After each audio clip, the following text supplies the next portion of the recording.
Hello प्यारे बच्चों, आप सभी का मैं शुभम क्लासेस में स्वागत करता हूं। मैं सुधीर सर आप सभी को आज एक डिफरेंट टाइप का चीज़ें कराने वाले हैं। आज हम डिस्कस करेंगे 33 सबसे most important MCQ multiple choice question जो कि आपके चैप्टर नंबर 1 से लेके 13 तक यानी कि पूरा एनसीईआरटी बेस्ड होगा। जो पार्ट 1 बुक है, पार्ट 2 बुक है, दोनों को मिला के हम 33 सबसे महत्वपूर्ण प्रश्न जो बहुविकल्पी होंगे, जिनके 4 ऑप्शन सही होंगे, खासकर सभी बच्चे ध्यान दे रहे हैं इस सभी बोर्ड के लिए, क्योंकि हर एक बोर्ड में एमसीक्यू आता है। लेकिन चाहे यूपी बोर्ड की बात करें, एमपी बोर्ड की बात करें, राजस्थान बोर्ड, छत्तीसगढ़, झारखंड, किसी भी बोर्ड की बात करें, हर एक बोर्ड में मल्टीपल चॉइस क्वेश्चन आते हैं। लेकिन बिहार बोर्ड के बच्चे ज्यादा फोकस करें, क्योंकि आपके जो प्रश्न पत्र में 50% क्वेश्चन जो है क्या होते हैं, एमसीक्यू होते हैं, मल्टीपल चॉइस क्वेश्चन होते हैं। तो बिहार बोर्ड के बच्चे अगर देख रहे हैं तो बहुत ही केयरफुली देखें। क्यों? कारण देखिए, क्योंकि अगर मान लीजिए यहाँ के बच्चे 6 क्वेश्चन आते हैं इनके और आपके आते हैं 50, अगर मान लीजिए 6 क्वेश्चन नहीं करते हैं तो इनका 6 नंबर ही जाएगा। लेकिन आप 50 क्वेश्चन एमसीक्यू छोड़ देते हैं तो आपका 50 नंबर चला जाएगा। ठीक है, तो आप सभी बच्चे कमेंट करके बताइए कि पूरे चैप्टर नंबर 1 से लेकर 33 तक हमने आज जो डिस्कस करने वाले हैं, क्या इसी तरह से आपको आगे भी और क्वेश्चन चाहिए? आपको ये चीज सही लगा ऐसा करना तो आप प्लीज कमेंट करके बताइए। कोई जरूरी नहीं कि कोई क्वेश्चन जो है एमसीक्यू में आ रहा तो वो क्वेश्चन हो सकता है 1 नंबर में भी आ सकता है। ठीक है, तो आइए आपके स्क्रीन रुकिए, पहले इसको हम हटा देते हैं, उसके बाद हम सीधे क्वेश्चन करते हैं। क्वेश्चन नंबर इस तरह से बहुत ही चीजें क्लियर हो जाएंगी और सबसे खास बात यह है कि पूरे चैप्टर का कॉन्सेप्ट जो हो जाए क्लियर हो जाता है एक एक नंबर क्वेश्चन सॉल्व करने से। ठीक है, ये चीज। चलिए, तो कंप्यूटर महोदय से रिक्वेस्ट है कि पहला क्वेश्चन आपकी स्क्रीन पे दिखाया जाए। ये तो आपके सामने ये जो है यहाँ पे 4 क्वेश्चन दिख रहे हैं सामने सामने। ठीक है, और ये हर एक चैप्टर से 2 क्वेश्चन 3 क्वेश्चन 2 क्वेश्चन 3 क्वेश्चन लेके हमारे क्या है पूरे चैप्टर से बनाए गए हैं। क्लियर है? तो समझ में आया? एक बार हम ऑडियो वीडियो देख लेते हैं सही आ रहा है कि नहीं, उसके बाद चीजें हम शुरू करते हैं। चलिए, श्री गणेश किया जाए।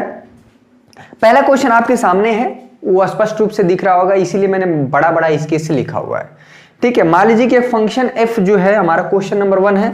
आप देख लीजिए, बहुत इंपॉर्टेंट है ये, इस तरह के क्वेश्चन बहुत आते हैं। क्वेश्चन नंबर 1 है, साफ साफ दिख रहा है, फंक्शन f जो है डिफाइन है r से r, रियल नंबर से रियल नंबर में किस तरह से डिफाइन भैया, fx इक्वल टू है, क्वेश्चन देखिए साफ साफ दिख रहा है 3x² 5। ठीक है, और एक फंक्शन g जो डिफाइन है वो किस तरह से है, जो फंक्शन g है gx इक्वल टू है हमारा x/x² + 1। बहुत इस तरह के बहुत क्वेश्चन बताए गए हैं। ठीक है, बहुत ज्यादा ही इंपॉर्टेंट क्वेश्चन है, ये गॉफ बताना है। ठीक है, एक बार हम देख लेते हैं, एक चीज थोड़ा मिस्टेक हो रहा है, अभी हम क्लियर कर देते हैं। हाँ, अब सब कुछ बिल्कुल सही है। बहुत आसान क्वेश्चन है, क्या पूछ रहा है, गॉफ। तो ये बताइए, गॉफ हम एक बार बताएं क्या, कितना बार बता चुके हैं, ये फंक्शन जो है ऑपरेट हो जाता है जो बाद में होता है उस पर। ठीक है, यानी कि g ऑफ fx क्या हमारा 3x² - 5। क्लियर? fx की जगह हमने क्या ऑप्शन, देखिए 4 ऑप्शन तो हैं, तो आप ऐसा नहीं कि देख के तुरंत उसको थोड़ा बहुत तो कैलकुलेट करना ही पड़ेगा ना। भले 1 नंबर का क्वेश्चन है तो 1 मिनट तो एटलीस्ट देना ही पड़ेगा आपको, या तो किसी से देख के नकल मारिए, अगर गलत पता चला वो कर दिया तो और दिक्कत है। ठीक है, अगर x की जगह ये चीज आ जाए, अगर gx को ये 1 दीजिए, इसको 2 दीजिए। ठीक है, स्मॉल x है तो यहाँ पे x/x² + 1 है, अगर स्मॉल x की जगह 3x² - 5 है तो जहां जहां x है वहां पे चेंज हो जाएगा। ठीक है, तो ये हो जाएगा 3x² - 5 अपान में x² बोले तो 3x² + 5 उसका स्क्वायर इक्वल टू यहाँ पे 1। ठीक है, अब इसको ओपन कर लीजिए। आप जब इसको खोलेंगे तो आपका आएगा ऑप्शन नंबर ए। ठीक है, इसको ये तो ऐसे रहने 3x² - 5, 3x² - 5 ऑप्शन ए और बी में है, तो ऑप्शन सी और डी आपका कतई नहीं होगा। बस आपको ये ओपन कर लेंगे तो आपका ऑप्शन एकदम करेक्ट आ जाएगा और ऑप्शन नंबर ए सही होगा। ठीक है, तो ये रहा क्वेश्चन नंबर 1। क्वेश्चन नंबर 2 देखिए, इसमें कुछ नहीं करना है, कह रहा है कि फंक्शन हमारा, क्वेश्चन को ध्यान से देखिए, एक फंक्शन f जो है, ध्यान दीजिए, क्वेश्चन एक फंक्शन f है, रियल नंबर से रियल नंबर में डिफाइन है। कैसे? fx = 1/x। ठीक है, साफ साफ दिख रहा है।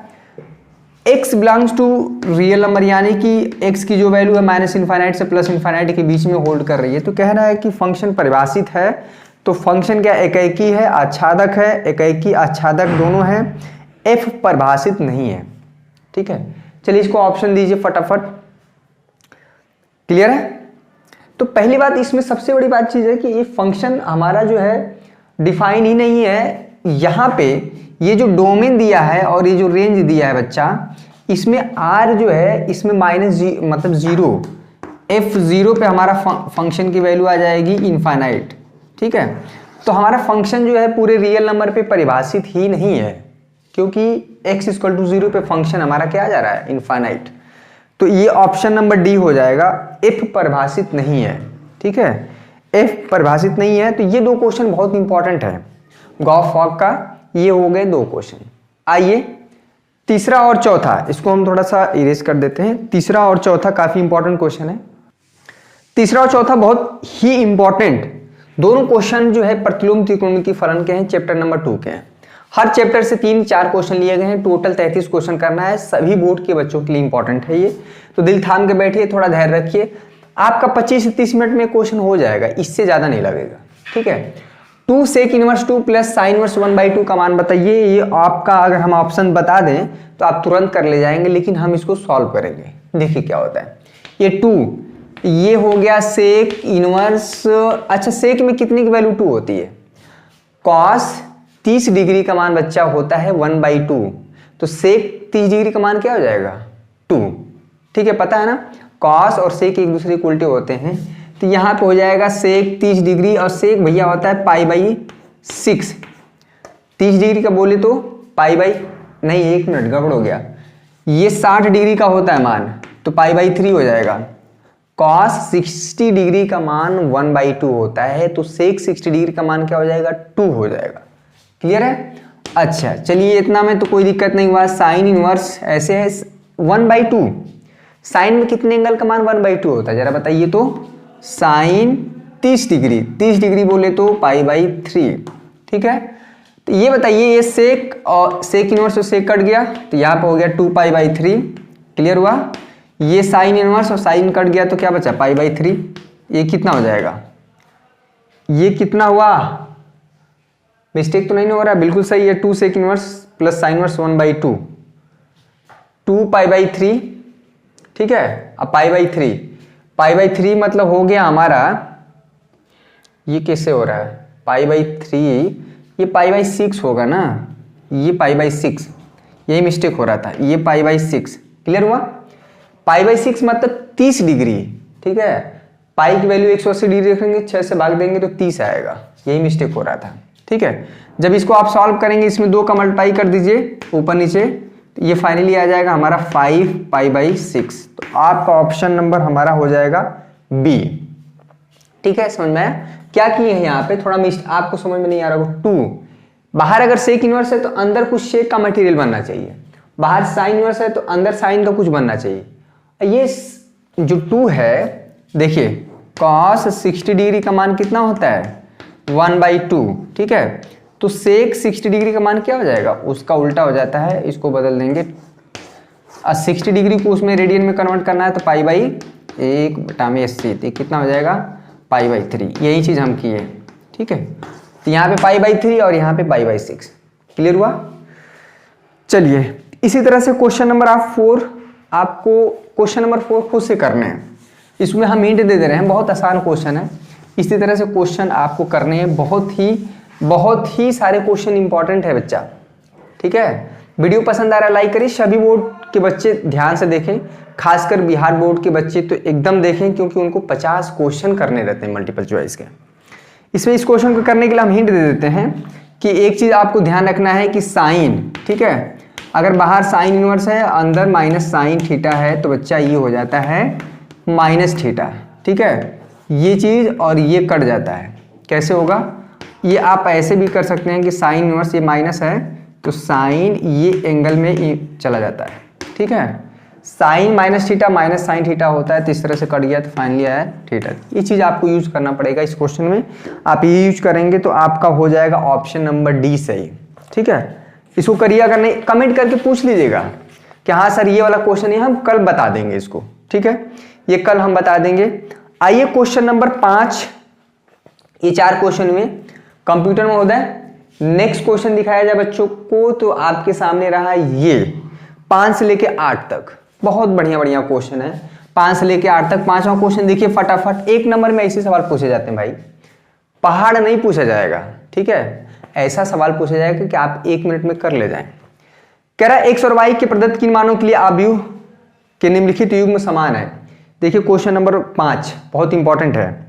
देखिए 2 आव्यूह समान होते बच्चा, तो उसमें क्या होता है, संगत अवयव बराबर होते हैं, यानी कि फर्स्ट रो फर्स्ट कॉलम का एलिमेंट दूसरे आव्यूह के first row first column element के बराबर होता है।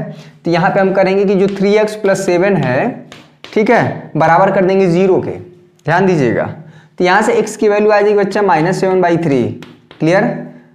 तो ये x की वैल्यू आई, यहाँ पे 5 हम बराबर करेंगे y -2 के, ठीक है, क्वेश्चन दिख रहा है, तो y की वैल्यू आ जाएगी 7, ठीक है। अब एक चीज और करेंगे हम कि y + 1 बराबर करेंगे 8 के, तो y की वैल्यू आ जाएगी 7, यहाँ तो सही है। अगर हम 2 - 3x, ध्यान से देखिए 2 - 3x हम बराबर करें 4 के, यानी दूसरे रो दूसरे कॉलम में एलिमेंट जो है 2 - 3x दूसरे वाले आव्यूह के यानी 4 के बराबर करेंगे, तो यहाँ से x की वैल्यू आ जाएगी 2 - 4 = यहाँ पे हो जाएगा 3x, x की वैल्यू आ जाएगी बच्चा -2/3। इसमें इसका ऑप्शन नंबर डी सही होगा, क्यों? क्योंकि x की वैल्यू यहाँ पे -7/3 हो रही है, x की वैल्यू यहाँ पे -2/3 हो रहा है, y की वैल्यू तो सही है। तो बहुत बच्चों को लगेगा कि ऑप्शन नंबर बी सही है या ऑप्शन नंबर ए, कारण क्योंकि ये x की वैल्यू एक ही होना चाहिए। जैसे हमने यहाँ पे y की वैल्यू दोनों जगहों बराबर रखा तो 7 आया, लेकिन यहाँ से जब हम 2 एलिमेंट को बराबर किए तो x की वैल्यू अलग आ रही है, x की वैल्यू यहाँ पे अलग आ रही है, 2 वैल्यू नहीं आना चाहिए, एक ही x की वैल्यू आना चाहिए, ठीक है। यही चीज गलती होता है MCQ में, तो आपका ऑप्शन नंबर डी हो जाएगा, ज्ञात नहीं किया जा सकता है, क्लियर है। बहुत ही इंपॉर्टेंट है क्वेश्चन, ये मत समझिएगा कि 1 नंबर का है तो हलवा है, ये सब क्वेश्चन गलत हो जाते हैं, ठीक है, समझ में आया। 33 क्वेश्चन करने हैं। अगर आप चाहते हैं कि इसी तरह से और क्वेश्चन प्रैक्टिस कराए जाएं ताकि आपका कॉन्सेप्ट पूरा क्लियर हो जाए, तो आप प्लीज कमेंट करके बताइए। और इस वीडियो में करीब 1000 लाइक आना चाहिए, 1000 लाइक, 1000 लाइक। क्वेश्चन नंबर 6 देखिए, बहुत मजेदार क्वेश्चन है। 2 आव्यूह ए और बी के लिए कौन सा कथन सत्य है, ये बताइए। हम बार बार बोल रहे हैं कि 2 आव्यूहों का मल्टीप्लिकेशन AB = B हमेशा होता है क्या? कभी नहीं। मतलब हो सकता है, कुछ कह नहीं सकते हैं, लेकिन हमेशा ऐसा नहीं होता है, ठीक है। इसमें लिखा है कि सदैव सत्य होना चाहिए, ठीक है। तो आव्यूह ए का बी में मल्टीप्लाई करें और बी का ए में करें तो कोई जरूरी नहीं कि हमेशा बराबर आए, ये तो बिल्कुल। और ये भी नहीं है कि A B ≠ B × A, ऐसा एक केस में आता है कि अगर आव्यूह हमारा डायगोनल मैट्रिक्स है, यानी विकर्ण आव्यूह है, आव्यूह A और आव्यूह B विकर्ण आव्यूह है, तो उनका मल्टीप्लिकेशन कॉम्पिटिटिव हो जाता है, क्रम विनिमय नियम का पालन करता है। तो ये भी ऑप्शन सदैव सत्य होना चाहिए। अच्छा, 2 आव्यूहों का मल्टीप्लिकेशन हमेशा 0 आए, ये 0 संख्या नहीं है, ये 0 आव्यूह है। अगर A B जिस ऑर्डर के आव्यूह होंगे उसी ऑर्डर का हमारा 0 आव्यूह लिया जाएगा, ठीक है। तो ये भी हमारा सत्य नहीं है, तो ये ऑप्शन नंबर डी हमारा हो जाएगा, ठीक है। ये कह रहा है कि 2 आव्यूहों का मल्टीप्लिकेशन हमेशा 0 होता है, तो ये ऐसा कोई जरूरी नहीं है। ये भी हमेशा होल्ड नहीं होता है, ये भी नहीं हमेशा। ये तीनों ऑप्शन आपके गलत हैं। चौथा ऑप्शन आपका सही है कि इनमें से कोई नहीं। बहुत ही इंपॉर्टेंट क्वेश्चन है। क्वेश्चन नंबर 7 देखिए, ठीक है। यदि क्वेश्चन नंबर 7 देखिए, सममित आव्यूह और विषम सममित आव्यूह का कॉन्सेप्ट क्या होता है, जरा बताइए सभी लोग। ये सारे क्वेश्चन छोटे छोटे जरूर हैं, लेकिन आपको कॉन्सेप्ट तो क्लियर होने चाहिए। बिना कॉन्सेप्ट के क्लियर सवाल थोड़ा लगा पाएंगे। ये सब क्वेश्चन करने के लिए आपको फार्मूले कॉन्सेप्ट तो होना चाहिए, 1-2 लाइन तो लिखना ही पड़ेगा। देखिए, अगर हम क्वेश्चन नंबर क्या है भाई 7 आपकी स्क्रीन पर दिख रहा है, और इसका PDF भी आपको मिल जाएगा, लिंक डिस्क्रिप्शन में दे दिया गया है, आप डाउनलोड कर सकते हैं, या आप स्क्रीनशॉट लेके भी आप क्या काम चला सकते हैं, ठीक है। पूरे चैप्टर से 33 क्वेश्चन लिए गए हैं। अब बहुत बच्चे सोच रहे हैं 33 क्वेश्चन क्यों लिया गया है, 30 क्यों नहीं लिया गया, 50 क्यों नहीं लिया गया, 100 क्यों नहीं लिया गया, मतलब हमेशा इवन नंबर में क्यों लिया जाए भाई, कर्जा खाए हैं क्या, इवन नंबर का।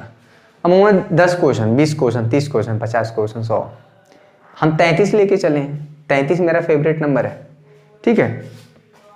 ए तथा बी समान कोटि के सममित आव्यूह, पहले सममित और विषम सममित आव्यूह का कॉन्सेप्ट समझ लीजिए। मान लीजिए कोई आव्यूह ए आई जे, सपोज करिए m क्रॉस m ऑर्डर का, यानी कि जितने नंबर ऑफ रो हैं उतने नंबर ऑफ कॉलम है, यानी पंक्तियों की संख्या स्तंभों की संख्या के बराबर है। चलिए यहाँ पे छोड़िए, हम 2 क्रॉस 2 ऑर्डर का ही लेते हैं। इस आव्यूह का ट्रांसपोज करेंगे, अगर वही आव्यूह आ गया। सबसे बड़ी बात है कि ट्रांसपोज आव्यूह क्या होता है, पूरे रो को उठा के पूरे कॉलम में कर देंगे। वीडियो अगर आपको पूरा डिटेल में देखना आव्यूह का, तो लिंक डिस्क्रिप्शन में दिया गया है, जाके देखिए। आव्यूह का एक एक टॉपिक, एक एक पॉइंट हमने डिस्कस किया बहुत बारीकी से। तो वो सारी चीजें जब क्लियर रहेंगी तभी ये क्वेश्चन कर पाएंगे, ठीक है। किसी आव्यूह का ट्रांसपोज करें और वही आव्यूह आ जाए फिर से, ये आव्यूह हमारा सममित आव्यूह कहलाता है। अगर किसी आव्यूह का ट्रांसपोज किए, अगर वो उसका नेगेटिव आ रहा है, तो ये आव्यूह कहलाता है विषम सममित आव्यूह। तो अगर आपको चेक करना है कि कोई आव्यूह सममित है कि विषम सममित है, तो उसका ट्रांसपोज करिए। जैसे एग्जाम्पल की हम बात करते हैं, ध्यान दीजिएगा, पहले इसको समझ लीजिए तब क्वेश्चन कर लेते हैं। 2 है, 5 है, यहाँ पे 5 है, यहाँ पे 7 है, ठीक है। 2 क्रॉस 2 ऑर्डर का आव्यूह है। चेक करना है कि ये सममित है कि विषम सममित है, ठीक है। इसका ट्रांसपोज करिए, ए डैश निकालते हैं, यानी ट्रांसपोज का मतलब होता है कि R1 को उठा के हमें क्या करना है, C1 पे करना है, और R2 को उठा के C2 पे, ठीक है। अब देखिए इसको हमने जब ट्रांसपोज किया, क्या किए, ये हमारा पहला पंक्ति था R1। वीडियो पसंद आ रहा लाइक करिए, और बहुत ज़्यादा सीरियस हम पढ़ा रहे हैं, क्या मज़े से करना है। बहुत बच्चे आजकल तो शेर व शायरी बहुत हो रही है, कमेंट में देखते हैं, कभी कभी का सवाल भी पूछ लिया करिए, अच्छी बात है, आप अच्छा लिखते हैं बहुत बच्चे, लेकिन चीज़ें जो जिस प्लेटफॉर्म के लिए आप यहाँ पे आते हैं उससे रिलेटेड चीज़ें करें तो ज़्यादा बेहतर होगा, ठीक है। तो यहाँ पे देखिए R1 R2 को हमने C1 C2 पे किया, तो फिर से अगर ध्यान से देखा जाए, ये जो है ना वही वाला आव्यूह आ गया ओरिजिनल, ये आव्यूह A। इस तरह से हम कह सकते हैं कि जो आव्यूह A है हमारा क्या है, सममित आव्यूह है। अगर माइनस आएगा तो विषम सममित आव्यूह होता है। विषम सममित आव्यूह के डायगोनल एलिमेंट हमेशा 0 होते हैं। ये सारा तो कह रहा है कि A तथा B समान कोटि के सममित आव्यूह हैं, तो AB माइनस बी ए, AB माइनस बी ए भैया आपका ऑप्शन नंबर ए होगा, विषम सममित आव्यूह होगा AB माइनस बी ए। अब सबसे बड़ा सवाल है कि ये कैसे होगा, ऑप्शन नंबर ए की तरफ हम जाएंगे। इसको आप टिक मान लीजिए, सारे बच्चे कैलकुलेट करके बताएंगे ये क्यों ऐसा हुआ। हम तो बता ही देंगे, हमने इतना सारा चीज बताया। इस क्वेश्चन को आप खुद से करिए, ऑप्शन नंबर ए सही है, आप टिक मान लीजिए। बहुत बढ़िया क्वेश्चन है। क्वेश्चन नंबर 8 देखिए, क्वेश्चन नंबर 8 आई होप आप सॉल्व कर चुके होंगे। तो जो बच्चे क्वेश्चन दिख रहा है ना, फटाफट सॉल्व करिए, आगे करते जाइए। अगर होता जा रहा अच्छी बात, नहीं हो रहा तो हम तो बता ही रहे हैं। क्वेश्चन नंबर 8, सारे क्वेश्चन इसलिए उठाए गए हैं ताकि कॉन्सेप्ट भी क्लियर हो। क्वेश्चन नंबर 8 देखिए, ठीक है। कह रहा है अच्छा, 2 आव्यूह बराबर कब होते हैं?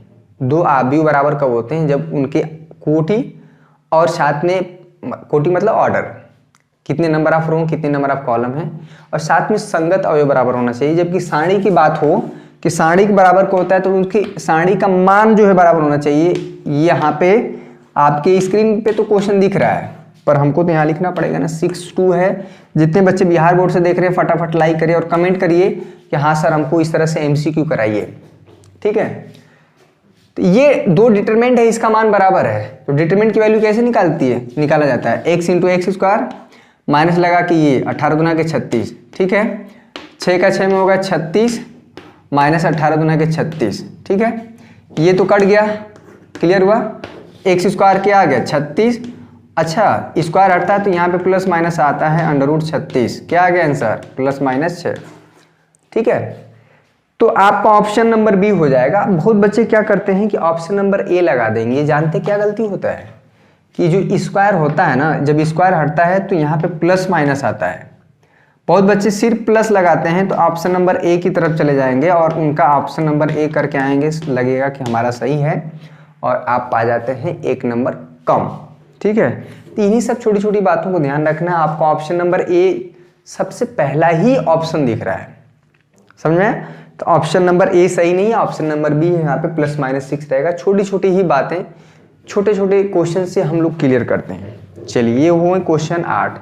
चलिए कितने बचे क्वेश्चन? 33 हैं, तो 8 हो गए तो मतलब 25। चलिए नेक्स्ट क्वेश्चन दिखाया जाए। तो नेक्स्ट क्वेश्चन आपके सामने रहा ये क्वेश्चन नंबर 9 से लेके 13 तक। ठीक है, हर चैप्टर से उठाए गए 2 क्वेश्चन, 3 क्वेश्चन, 4 क्वेश्चन। अगर आप चाहते हैं कि इसी तरह से एक सीरीज और बन जाए जिसमें 50 क्वेश्चन डिस्कस हो जाए, तो आप प्लीज सारे बच्चे कमेंट करके बताएं। चलिए क्वेश्चन नंबर 9 से लेके 13 तक। पहले हम थोड़ा सा पानी पी लें, उसके बाद डिस्कस करते हैं, गला काफी बैठ जा रहा है।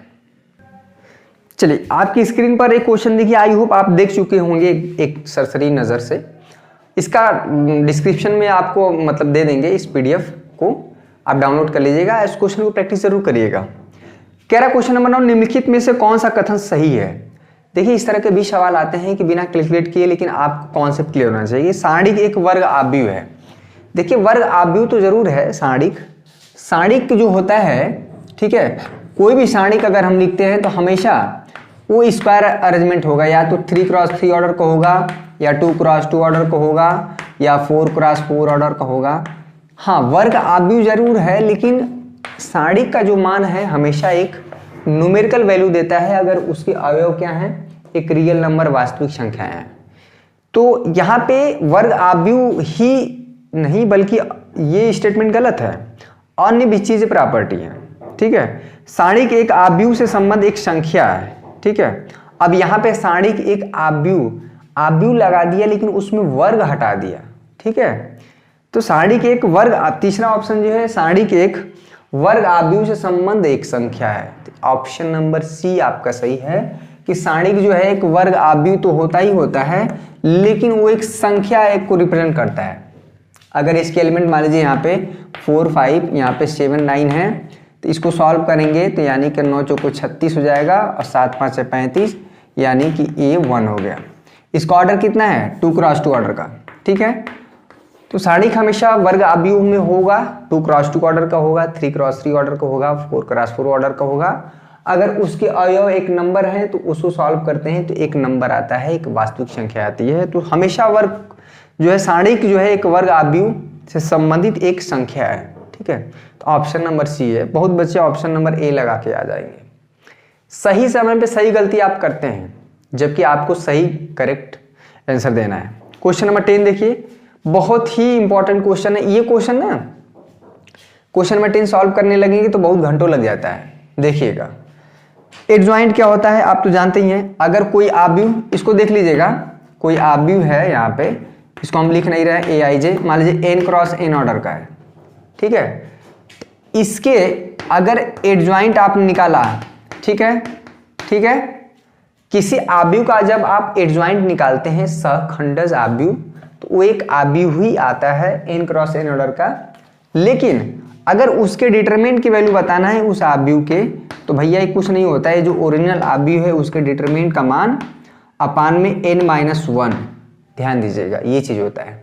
ठीक है, जो एडजॉइंट निकालेंगे उसके डिटरमिनेंट की वैल्यू का जो मान है इस ओरिजिनल आव्यूह के डिटरमिनेंट, देखिए ये दो लाइन खींच दिया जाता है यानी डिटरमिनेंट का मान, और इस तरह से लिखा जाए मतलब आव्यूह। ठीक है, ये रिप्रेजेंटेशन भी काफी इंपॉर्टेंट है। क्लियर हुआ? तो डिटरमिनेंट की वैल्यू की पावर n-1, यहाँ पे आव्यूह जो है बच्चा हमारा 3x3 ऑर्डर का है। ठीक है, 3x3 ऑर्डर का है। ठीक है, कोई आव्यूह 3x3 ऑर्डर का है तो उसके एडजॉइंट का मान क्या होगा? तो बहुत आसान है, उसके एडजॉइंट का मान क्या हो जाएगा? ऑप्शन देखिए ये। ठीक है, n की वैल्यू क्या है? 3 - 1, यहाँ पे हो जाएगा एडजॉइंट, डिटरमिनेंट की वैल्यू अपान में 2 बाई पावर 2। तो आपका ऑप्शन नंबर बी हो गया। ठीक है, ये जनरल फार्मूला, अगर 4x4 ऑर्डर का आव्यूह है तो उसके एडजॉइंट का डिटरमिनेंट की वैल्यू जो है, डिटरमिनेंट की वैल्यू के पावर 4 - 1 तो 3 हो जाएगा। 100x100 ऑर्डर का है तो उसके एडजॉइंट ऑफ जो है, समझ रहे हैं, इसके पावर 99 हो जाएगा। क्लियर हुआ? ये ऑप्शन नंबर हुआ बच्चा बी। सब सारे क्वेश्चन बहुत इंपॉर्टेंट है। ये चैप्टर नंबर 4 से है, सारणिक से। क्वेश्चन नंबर 11 देखिए, यदि A two cross two order का व्युत्क्रमणीय आव्यूह है ऐसा आव्यूह जिसका इनवर्स निकालना पॉसिबल हो। क्या होते हैं? व्युत्क्रमणीय आव्यूह होते हैं, इन्वर्टिबल मैट्रिक्स होते हैं। इन्वर्टिबल मैट्रिक्स वो होते हैं जिनके डिटरमिनेंट की वैल्यू नॉट इक्वल टू 0 आती है। तो कह रहा है कि डिटरमिनेंट ऑफ ये चीज बताना है। आप क्वेश्चन देख लीजिए, क्वेश्चन नंबर 11 आपकी स्क्रीन पर है, यहाँ पे हम इरेज कर देते हैं।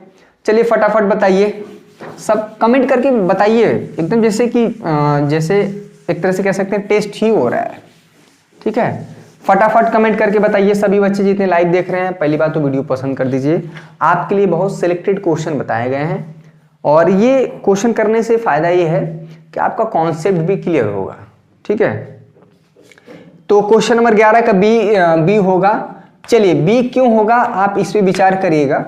ठीक है, क्या बताना है कि किसी भी डिटरमिनेंट ऑफ ए इनवर्स जो होता है, ठीक है, किसी आव्यूह का आप जब इनवर्स निकालते हैं तो वो कोई चीज आव्यूह ही आता है वो फिर से। ठीक है, वो किसी बच्चे का नाम नहीं आ जाता है, वो संख्या नहीं आता है।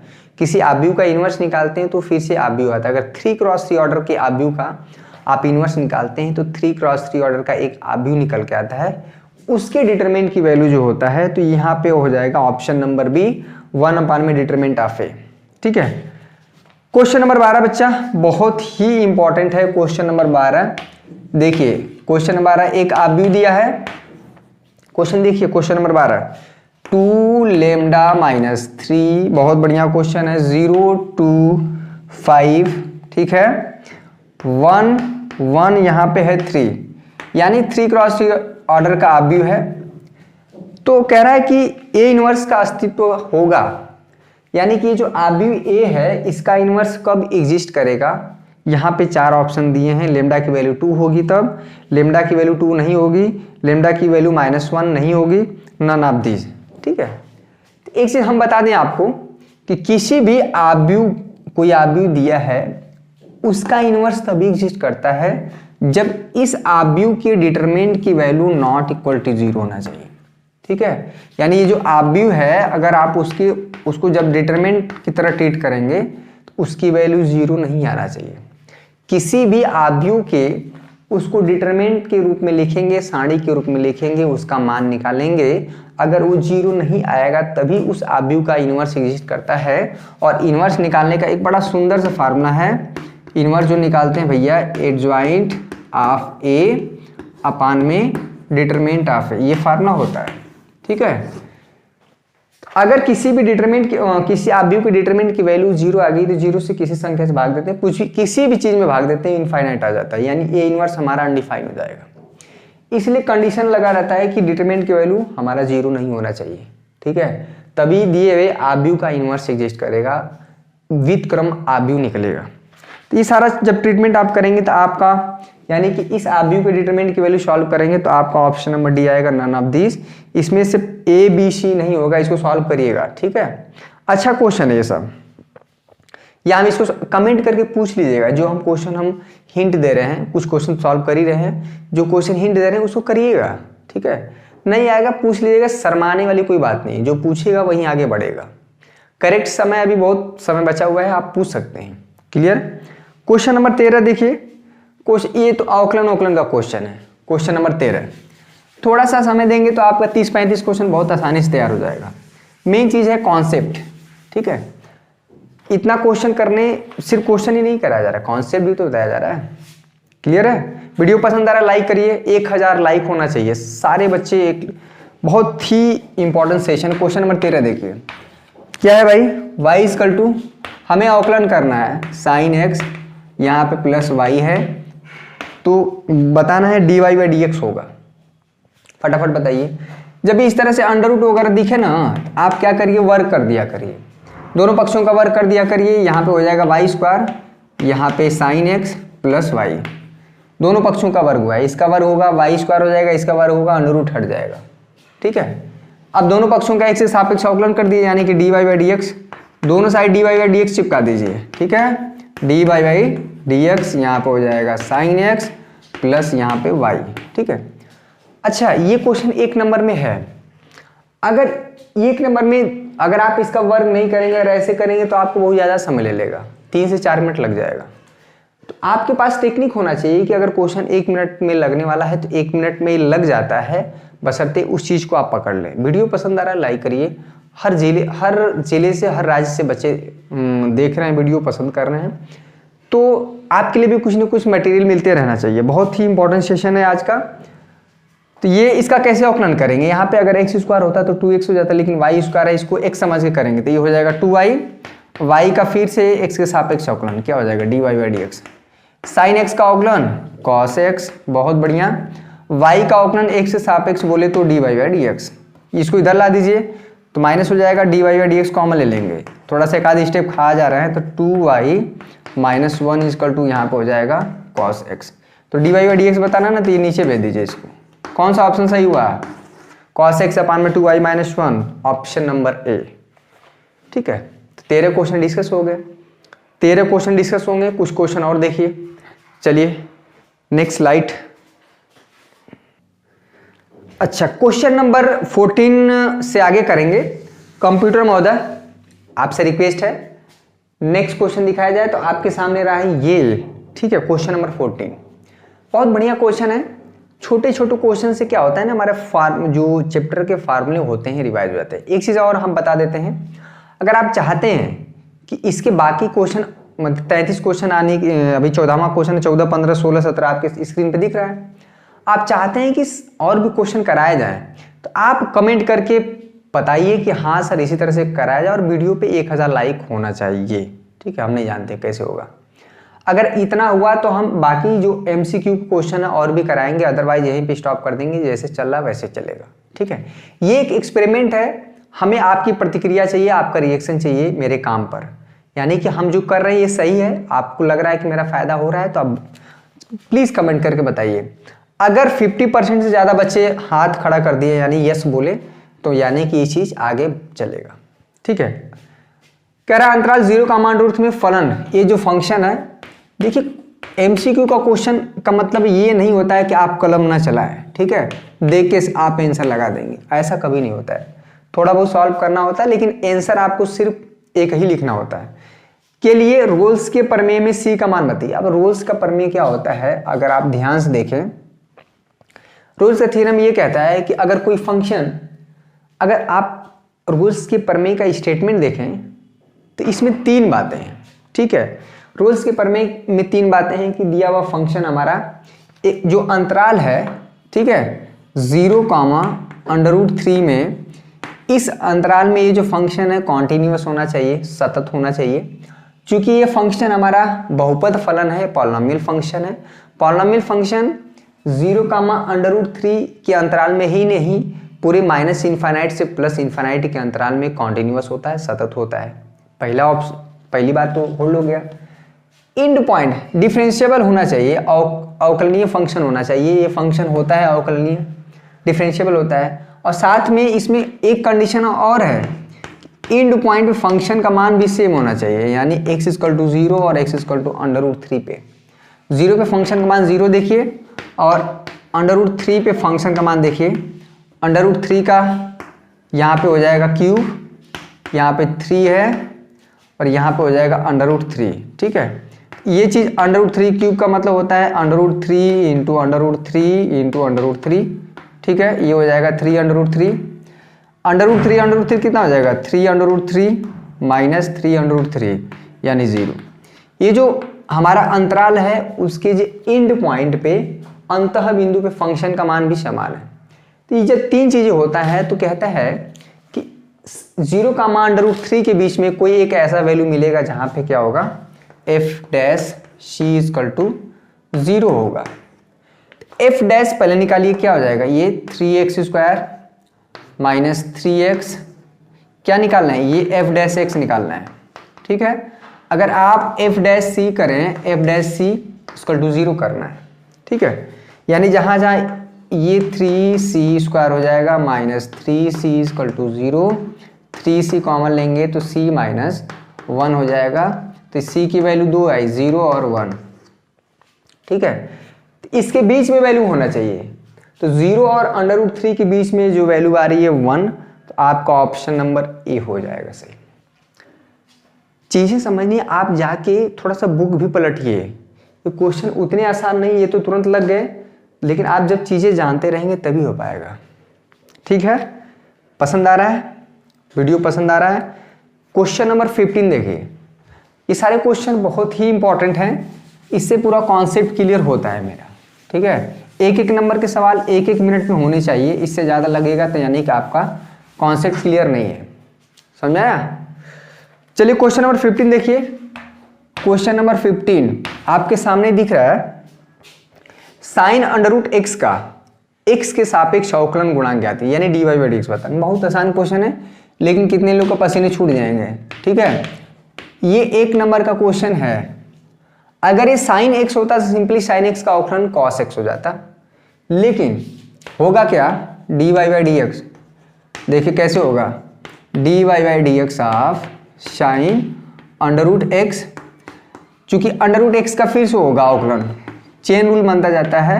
ठीक है, ये चीज इसको x समझ के करेंगे। साइन एक्स का अवकलन क्या हो जाएगा, कॉस एक्स, एक्स की जगह अंडर रूट एक्स है, अंडर रूट एक्स का अवकलन जो होता है 1/2 अंडर रूट एक्स होता है। ये देखिए कहाँ पे ऑप्शन है, कौन सा ऑप्शन सही है भाई, option number C, cos under root x upon में 2 under root x, option number C की तरफ हम जाएंगे। ठीक है, अब एक चीज बता दीजिए, आप सारे बच्चों की कमेंट्स का हम आज वेट करेंगे। अगर आपका कमेंट रहा कि हाँ सर इसी तरह से हमको क्वेश्चन कराइए, तो हम क्वेश्चन नंबर 15 16 से आगे जितने भी क्वेश्चन हम कल डिस्कस करेंगे। क्वेश्चन नंबर 16 17 आप यही नहीं समझे, हमें सारे क्वेश्चन लिख के रखे हुए हैं। ठीक है, तो हमें आपके कमेंट का इंतजार रहेगा। आज हमने एक सैंपल के रूप में एक, जैसे कि कहते हैं ना कि कोई चीज़ खरीदने जाते हैं तो सैंपल दिखाया जाता है, नमूने के रूप में आपको हमने 15 क्वेश्चन कराए हैं। ठीक है, तो ये अभी तो 2 क्वेश्चन 3 क्वेश्चन लेके हम MCQ करा रहे हैं। ये क्वेश्चन आपका 1 नंबर में भी काम करेगा। MCQ और अति लघुत्तरी मिला के आपको 10 नंबर काम आते हैं। ठीक है, तो टोटल जो अति लघुत्तरी मिला के 10, MCQ और अति लघुत्तरी मिला के 10 नंबर बनता है। कुछ क्वेश्चन 2 नंबर में भी आ सकते हैं। तो मेन चीज है कि आप इस क्वेश्चन जानते रहेंगे लगाना, तो चाहे MCQ में आए, चाहे 1 नंबर में आए, चाहे 2 नंबर में आए, उसको आप कर ले जाएंगे। मेन चीज क्या है, आपको क्वेश्चन के बारे में जानना, छोटी छोटी चीजें से क्या होता है 1 नंबर वाले क्वेश्चन होते हैं। तो अगर आप चाहते हैं कि हाँ सर इसको कंटिन्यू करिए, तो हम क्वेश्चन नंबर कल 16 से लेके 33 नंबर तक सॉल्व करेंगे। ये एक सैंपल था, एक नमूना था, आप हमें कमेंट करके बताएंगे। चलिए क्वेश्चन हटा दीजिए, ये एक नमूना था कि हाँ ऐसे हम कर रहे हैं, आपको सही लग रहा है तो आपको 100 से ज़्यादा क्वेश्चन प्रैक्टिस करा देंगे। ठीक है, और ये सब क्वेश्चन अच्छी बात है कि NCERT से ही आते हैं, कोई इधर उधर से नहीं आता है। ठीक है, तो आई होप आपको ये सेशन पसंद आया होगा, अच्छा लगा होगा। जो बच्चे नए हैं तो चैनल को सब्सक्राइब कर लीजिएगा। सोम क्लासेस आपको आखिरी तक साथ देगा, पूरे बोर्ड एग्जाम के आखिरी दिन तक, इवन की आखिरी रात तक कुछ ना कुछ चीज़ें आपको हमेशा मिलती ही रहेंगी आपसे रिलेटेड। ठीक है, तो कल मिलते हैं कुछ और ज़बरदस्त वीडियो के साथ, कुछ और क्वेश्चन के साथ। अगर आपका हाँ होगा तब, ये आपने नमूना मैंने 15 क्वेश्चन कराएं, हर चैप्टर से 2 क्वेश्चन 3 क्वेश्चन लेके। और जो चीज़ें देखिए, सवाल को लगा लेना ही नहीं बात है कि उससे रिलेटेड जो कॉन्सेप्ट है वो भी सीखना है हमें। ठीक है, तो लगाने के लिए तो हम तो लगा दें, मात्र ये जो 33 क्वेश्चन है ना, मात्र 10-15 मिनट में लगा दें। हमको समझाना भी तो है। आप YouTube पे क्यों आते हैं, आपके पास किताबें हैं, विद्या क्वेश्चन बैंक है, अनसॉल्व है, सॉल्व है, दोस्त है, टीचर्स हैं, किसी से पूछ सकते हैं। लेकिन आपको सबसे इजी ये लगता है प्रोसेस, आप नेट बचा के रखते हैं, मोबाइल को चार्ज करते हैं, नेट भराने का पैसा खर्च होता है। ठीक है, तो ये सारी चीज़ें करते हैं ताकि आप वीडियो देखें तो मैं उससे कुछ सीख पाऊँ। तभी अगर आप सीखते हैं तभी आप, इसका मतलब है कि आप जो यहाँ पे आपने समय दिया है उसका कोई मतलब हुआ। अदरवाइज अगर आप नहीं कुछ सीख के जाते हैं तो नुकसान ही माना जाएगा। हमारा मेन मोटिव रहता है मैथमेटिक्स में हमेशा कॉन्सेप्ट को ध्यान में रख के सवाल को करना। ठीक है, तो कल हम क्वेश्चन नंबर 16 से आगे कंटिन्यू करेंगे, अगर आपकी हाँ होगी तब, नहीं अगर आप पसंद नहीं करते हैं। मैं ऐसा नहीं कि उसमें कुछ बच्चे तो होंगे कि सर मत इसको मत कराइए, मेजॉरिटी देखा जाएगा। 50% से ज़्यादा बच्चे अगर मिल गए हमें जो हाँ कर रहे हैं तो मैं उसको क्वेश्चन को आगे कंटिन्यू करूँगा। ठीक है, और ये 33 क्वेश्चन ही नहीं, और भी 33 क्वेश्चन करा देंगे। ठीक है, तो कल मिलते हैं कुछ जबरदस्त वीडियो के साथ। आपको पसंद आया लाइक करिए, 1000 से ज़्यादा लाइक होना चाहिए। कल मिलेंगे कुछ और शानदार वीडियो के साथ। तब तक के लिए आप सभी का बहुत बहुत शुक्रिया। जय हिंद, जय भारत।